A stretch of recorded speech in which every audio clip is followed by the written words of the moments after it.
So in this module, we're going to be focusing on coping with organizational life, and a fair amount of that is going to be how we maintain, monitor, and control our emotions within organizations, and also how that process of coping and being aware of our emotions may also result in additional effects on our performance in organizations. So to begin this off, we're going to kind of do a little bit of a deep dive into what psychological research has found out about emotions and how emotions can be kind of categorized, considered, the theories behind emotions and how they're displayed, and also trying to relate that a little bit to how we would therefore be looking at emotions in the workplace. So when we're thinking about emotions, we're mainly focusing on the role of thinking and acting. So how emotions affect our thinking and how emotions affect our actual outward behaviors, especially in the workplace. So emotions are typically considered to be overt reactions that express feelings about events. And the characteristics of emotions is emotions almost always have an object, something or someone that triggers them. In other words, when we have an emotional response, that emotional response is focused on something, whether it is an opinion, a behavior, a thing. There's an object to the emotion. There are generally 6 major categories of emotions, and we find this across all cultures: anger, fear, joy, love, sadness, and surprise. Now, there are subcategories of each of those, but for the most part, that covers most of our emotional response. And again, you can think about being angry at an object, being fearful at an object, finding joy in an object, finding love for an object, finding sadness because of an object or an event, or being surprised by an object. And again, when we say object, that means a trigger. It can be an event, it can be a person, it can be a thing.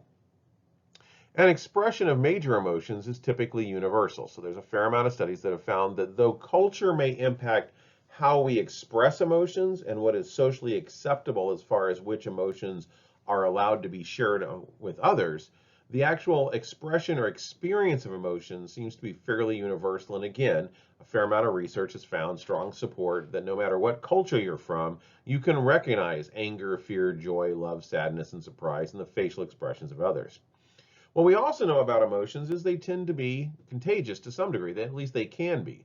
So if you're around someone that is always experiencing fear and sadness, it's going to be hard for you to be constantly focusing on potentially joy or love. In other words, there is a secondhand effect of people who are expressing strong emotions consistently. They often will start to actually have effect on those that are around them, no matter what that emotion might be. So as I said, culture does determine how and when people express emotions. However, and what this is referred to often as display rules. So display rules are cultural norms about the appropriate way to express emotions. And certain emotions are more acceptable or less acceptable from culture to culture. Some cultures welcome the expression of emotions. In fact, you would be expected to be, if you weren't expressing your emotions fairly openly, people would wonder what was wrong with you. Other cultures actually suppress a fair amount of emotional expressions when we're looking at day-to-day social interactions. But like I said, just taking a look at these faces, it's fairly easy for any of us to recognize which person's happy, which person's scared, which person's angry, which person is sad, and which person's surprised. And what we find is regardless of your culture, if we express and show images of people from all over the world of different cultures expressing these same facial expressions, which are pretty much universally used to demonstrate various emotions, it is recognizable. So that's the evidence that suggests that emotions are common across the human experience, no matter what culture you're from. But the research on display rules indicates that whether the person is expressing or experiencing that emotion, how they express it or how they show it to others may change depending on the culture.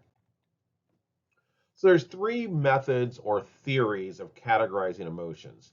The 6 major emotions are subcategories, which we've already touched on, and a lot of research has looked at that. The self-conscious emotions versus social emotions. So kind of thinking about which emotions are more internal states versus which emotions are more likely to be expressed socially to others. And finally, the circumplex model of affect. Basically, which emotions drive us to action and which emotions drive us towards inaction.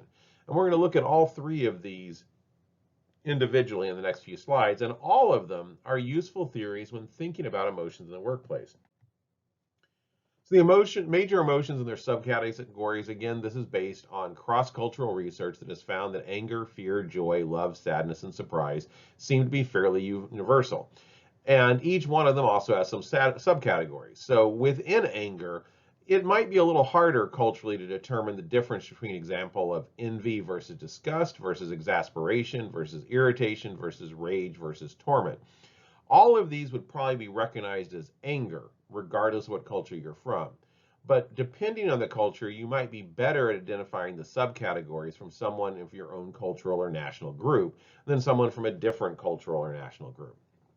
Fear is usually broken up into alarm and anxiety. Joy includes cheerfulness, contentness, enthrallment, optimism, pride, relief, and zest. Love is usually affection, longing, and lust. Sadness, disappointment, neglect, sadness, shame, suffering, and sympathy. And surprise kind of exists in its own little category. Surprise is just that, it's surprise. So this is one of the ways that we can kind of conceptualize and realize that if we're dealing with just an expression of joy in general, that expression is probably going to be recognized by just about anyone, regardless of their culture. But if we're asking someone to identify or recognize the different types of joy, that may become more of a cultural phenomenon, depending on where you're at and the expression of those display rules. The next theory basically just breaks up what is the emotional source. So there's the self-conscious emotions, which are internal, which include shame, guilt, pride, embarrassment. These are things that we tend to feel internally, and we may actually express them externally as well, but they're more likely to be held inside, while the social emotions are external. So they're pity, envy, jealousy, and scorn. Another way to consider this is to think about what is the object of the emotion. So shame, guilt, pride, and embarrassment, the object is your own actions. While pity, jealousy, envy, and scorn, the object is an external factor. So again, this is another way to conceptualize that some of our emotions are focused on ourselves, and some of our some of our emotions are focused on outward, others or other objects. And finally, there's the circumplex model of affect, which basically tries to put all of this together into a model of prediction based on whether the emotion is active versus unactive, so basically willing to take action versus unengaged, versus unpleasant to pleasant. So for instance, according to this theory, if you're experiencing a pleasant emotion that's activated, which includes enthusiasm, elation, excited, you're much more likely to take actions based on that emotion. If you're just happy, cheerful, and delighted, you're not as likely to take actions. And if you're relaxed, contented, and calm, you're less likely to take actions. And again, if we look at the negative emotions, if you're feeling distressed, fearful, or jittery, you're more likely to take actions. But if you're feeling bored, tired, or drowsy, you're less likely to take actions. So basically, the left-hand side of this model is the negative affects, the negative emotions.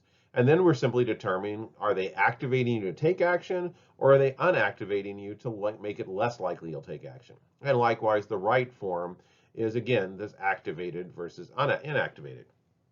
This model can also help us kind of determine in a workplace what kind of moods or emotions are we wanting to generate.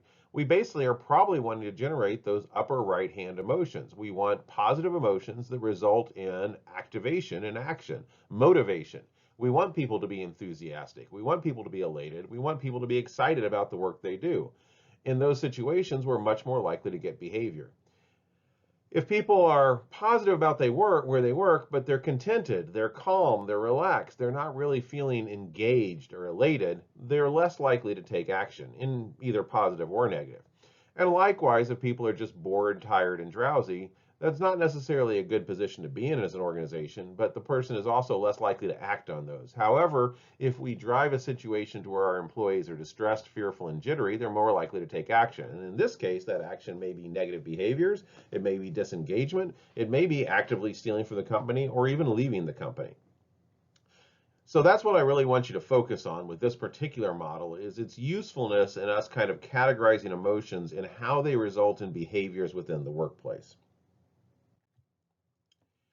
So in addition to emotions that we've discussed so far, specific emotions with an object, we also want to think about mood. Mood is a relatively unfocused, mild feeling that exists as a background to our daily experience. So the big difference here is moods, you don't have objects. Moods are more in general. Many people will do various things to try to increase their mood, incense, candles, pictures to enhance their mood, things like that. I prefer to always decorate my offices to match my taste. Part of it is as an expression of who I am, but part of it is also to surround myself with things that I enjoy and things that I find pleasing.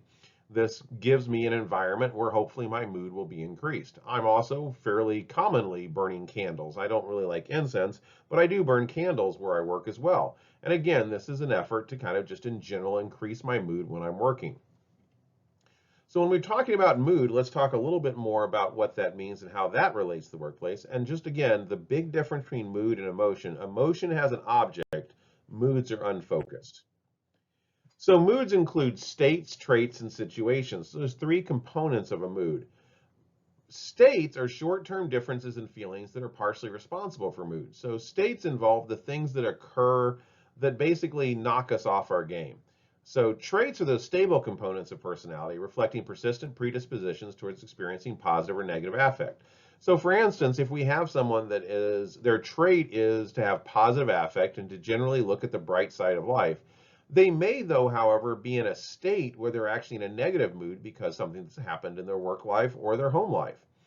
The situation is that third component of mood, and it's the conditions faced, such as a work group or a work environment, that might increase or decrease the mood. So again, when we're trying to determine someone's mood, the first thing we want to think about is their traits. What are their stable personality, emotional states? Next is the situation. What is the situation they currently find themselves in? And is that playing to those traits and those predispositions, or is it playing against them? And finally, the state is that short-term difference in feeling. And this is also one of the reasons why personality measures are not 100% reliable if we give them over and over again, because they're always going to be capturing a little bit of state. So I might be generally an extroverted person. In most situations, if you measured my extroversion, you would measure it as fairly high. However, maybe I just went to a party where everything went wrong and I really didn't enjoy myself. And then you immediately give me a personality measure. My state, my mood of being kind of wanting to be away from people is going to be picked up in that personality test. It may not cause a drastic flip from extroversion to introversion, but it may mean that I'm less extroverted that particular measure. So there's really not an easy way to detect if someone is in a particular mood, but that is one of the things that we want to consider, that moods do have effect on our behavior. Moods do affect our workplace and our work behaviors, and they also are one of the reasons why when we try to measure predispositions, personality, we may get some variance. So what does all this mean? So generally speaking, research has looked at the effects of positive mood, in this case, positive affect over negative affect, and also general predispositions towards looking at the world in a positive way. What we generally find is that happier people do tend to have more success. People showing high positive affect, smiley, happy people, tend to make better decisions than those showing high negative affect, grumps. They tend to have better jobs, they tend to perform jobs more successfully, and they're a little less likely to resign. And again, you can kind of think about that circumspect model. They're generally encouraged and motivated to take positive actions, and this results in higher job performance. Income is a little bit more hard to follow simply because we're going to talk a little bit about how it's not a simple relationship of the happier you are, the more successful you are. But generally, again, we do find that people that are happier tend to have more successful outcomes, though it's not as clear cut as job performance. We also find people in a highly emotional state have lower job performance. Notice I didn't necessarily say just negative affect. It can also be positive affect. Basically, if you are in a highly emotional state, positive or negative, you tend to have lower job performance. This is especially true in cases of negative emotions. So if you are resentful of your workplace, if you're angry, if you are disgruntled, you're probably not going to be putting in your best work. But also it can be positive emotions. Think about when you've been distracted because you've been highly in love with someone. You've just met someone and you're in that kind of what we often call the Goldilocks phase where everything's positive. That would also probably result in a dip of performance. And generally what we find is that this follows the arousal versus performance paradigm, which is again kind of an upside down U experience. And what this means is that when we are low arousal, in other words, we're underloaded, we're not really that we're fairly inactive, we're laid back, we don't really care much. Generally speaking, we look at low performance. As we hit a medium level of arousal, that's where our best performance tends to be. As we get more and more aroused, though, we start to get to that positive anger, panic, or even potentially high positive emotions. We get highly overstimulated, which generally results in us being stressed or easily distracted, and we see performance go down. It's one of the reasons why when we try to look at differences in emotional experiences and income, we often find results that may not necessarily result in what would be considered a linear relationship. The happier you are, the more money you make. Because what actually happens is people that are moderately happy are probably being the most successful, while those that are unhappy or extremely happy are less likely to be performing well. So again, an organization is wanting to provide a positive environment, but also make sure that positive environment is focused on performance. So again, when we look at happier workers, there's been a lot of research that's tried to pretty much defend this and has done so fairly successfully, showing that generally it is worth an organization's time to try to make sure people are satisfied and generally happy with their work. When we look at happier workers, those that report being more positive about their jobs, we tend to find that in memory, being in a positive mood helps people recall positive things, and being in a negative mood helps people recall negative things. So if you're always in a negative mood, you tend to always remember the negative events. So this isn't necessarily a more successful, but again, as far as staying engaged and staying motivated, it's a lot easier to stay motivated if you're mainly recalling the positive events that have worked out in the workplace. So again, we generally find that there is this effect that it's often referred to as state-dependent learning. In other words, you tend to remember information better if you're in the same state as when you learned it, which means it's the same with memory. If something happened when you're in a positive state, it's easier to remember it later when you're in a positive state. If something happened when you were in a negative state, it's going to be easier to remember when you're in a negative state when you try to remember it. As far as evaluations, being in a good mood tends to lead people to judge the work of others more positively. So generally, good mood people that are in a positive, happier mood tend to be also more supportive of coworkers. Those that are in a bad mood tend to be more critical. And again, that depends on the situation. There might be times where being critical is important, but for the most part, we're going to find that most people react more positively to supervisors that are supportive, which also results in them being in a better mood. And remember, again, we started this entire module talking about the fact that emotions and moods are somewhat contagious. And finally, cooperation. People who are in a good mood also tend to be more generous and more inclined to help their fellow workers. So in most situations and in most roles, it is to a business's advantage to focus on how do you make the workplace more supportive of people being happier. So we'll move on to the next module in the next section, and I look forward to talking to you then, and we'll continue discussing kind of how emotions play out in the workplace.